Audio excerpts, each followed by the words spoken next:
السلام علیکم ورحمۃ اللہ وبرکاتہ ناظرین کرام، کورولش اپڈیٹس چینل کی جانب سے آپ سب کو خوش آمدید۔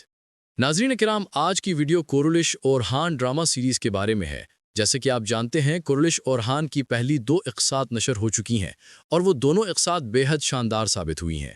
آج کی ویڈیو میں ہم آپ کو نئی آنے والی فاطمہ خاتون کے بارے میں تفصیل سے بتائیں گے۔ اس کے علاوہ ہم یہ بھی دیکھیں گے کہ کیا شاہین بے کا انجام بھی ویسا ہی ہوگا جیسا دریلش ارطغرل میں کورت اوغلو کا ہوا تھا۔ ناظرین کرام، آج کی ویڈیو نہایت معلوماتی ہونے والی ہے، اس لیے ویڈیو کو آخر تک ضرور دیکھیے گا۔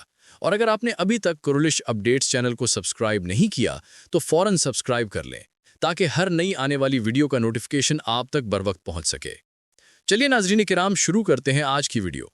ناظرین کرام، سب سے پہلے ہم آپ کو فاطمہ خاتون کے کردار کے بارے میں تفصیل سے آگاہ کریں گے۔ جیسا کہ آپ نے کورولش اور ہان کے قسط نمبر 3 کے پہلے ٹریلر میں فاطمہ خاتون کو دیکھا ہوگا، تو یقیناً آپ میں سے کئی ناظرین نے اسے پہلے بھی کسی تاریخی ڈرامے میں ضرور دیکھا ہوگا، اور وہ ڈرامہ ہے باربروسا۔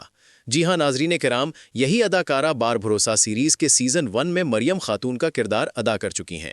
باربروسا میں انہوں نے ایک نہایت بہادر اور شجاع جنگجو خاتون کا کردار نبھایا تھا، جو اپنے کردار میں سنجیدگی، وقار اور مضبوطی کا بہترین مظاہرہ کرتی نظر آئیں۔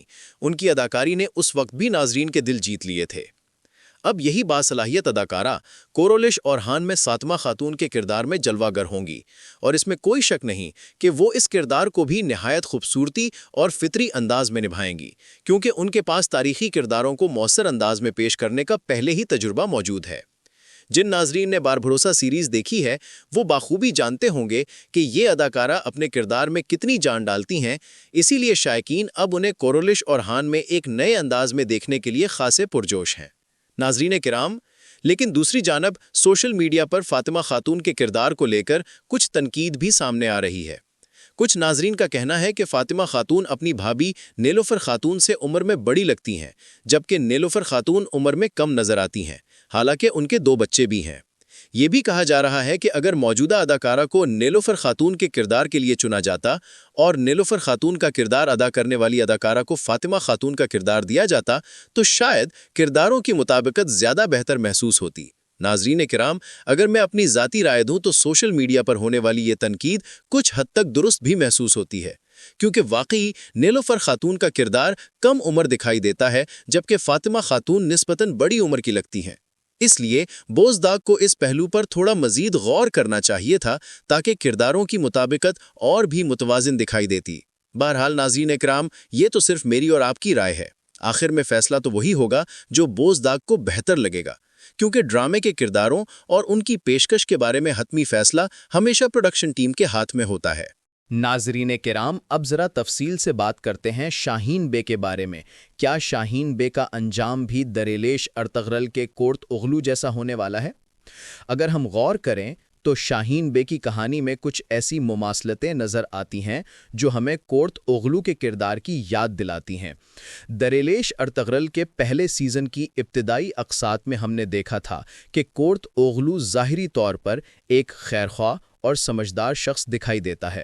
وہ ارطغرل کے بڑے بھائی گندوغدو بے کے قریب ہونے کی کوشش کرتا ہے، لیکن اس کا اصل مقصد کچھ اور ہوتا ہے۔ وہ دراصل گندوغدو کے ذریعے اپنی حیثیت مضبوط کرنا چاہتا ہے تاکہ قبیلے کی قیادت حاصل کر سکے۔ یعنی وہ ایک چالاک اور موقع پرست کردار تھا جو تعلقات کو اپنے مفاد کے لیے استعمال کرتا تھا۔ اسی طرح شاہین بے کی موجودہ کہانی میں بھی ہم تقریباً وہی طرز عمل دیکھ رہے ہیں۔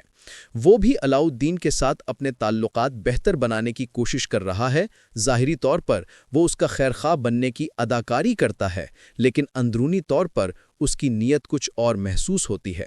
شاہین بے یہ سوچ رکھتا ہے کہ اگر عثمان صاحب کے بعد علاؤالدین قبیلے کا سردار بنے گا تو وہ اس پر اثر انداز ہو سکے گا، یعنی اپنے فائدے کے لیے اسے قابو میں رکھ سکے گا۔ ناظرین کرام، شاہین بے کے رویے سے صاف ظاہر ہے کہ آنے والے وقت میں وہ قبیلے کے کچھ سرداروں کو اپنے ساتھ ملا کر اور ہان کے خلاف کھڑا ہو سکتا ہے۔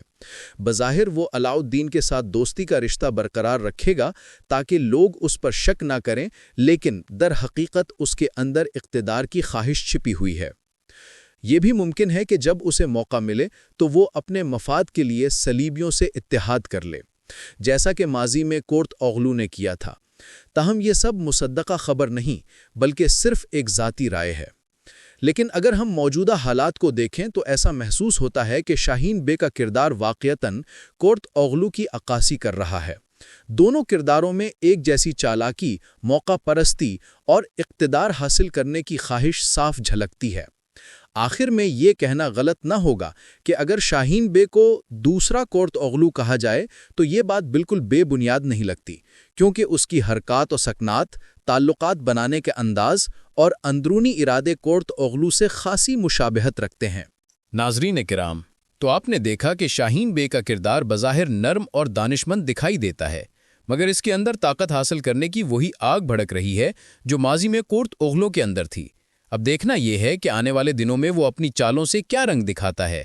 کیا وہ واقعی علاؤ الدین کے ساتھ وفادار رہے گا یا وقت آنے پر اپنے مفاد کے لیے اسی کے خلاف سازش کرے گا؟ اور ناظرین، یہاں پر فاطمہ خاتون کا ذکر کرنا بھی ضروری ہے، کیونکہ اگر شاہین بے کی نیت میں ذرا بھی فطور آیا تو سب سے پہلے وہی اس کے خلاف کھڑی ہوگی۔ فاطمہ خاتون کی بہادری اور سمجھداری اسے آسانی سے کامیاب نہیں ہونے دے گی۔ یوں لگتا ہے کہ آنے والے ایپیسوڈز میں شاہین بے اور فاطمہ خاتون کے درمیان زبردست ٹکراؤ دیکھنے کو ملے گا، جس سے کہانی مزید سنسنی خیز اور دلچسپ ہو جائے گی۔ اب دیکھنا یہ ہے کہ انجام کس کا مقدر بنتا ہے۔ کیا شاہین بے کا انجام بھی کورت اوغلو جیسا ہوگا یا فاطمہ خاتون اپنی فراست سے اس کے تمام منصوبے ناکام بنا دے گی؟ تو ناظرین کرام، آپ کے خیال میں کون زیادہ طاقتور ثابت ہوگا، شاہین بے اپنی چالاکی سے یا فاطمہ خاتون اپنی ذہانت سے؟ اپنی قیمتی رائے ہمیں کمنٹس میں ضرور بتائیں، کیونکہ آپ کی رائے ہی ہمارے لیے سب سے زیادہ اہم ہے۔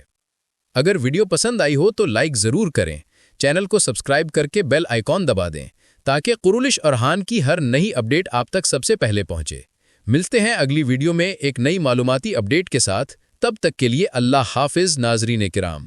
مون لائٹ۔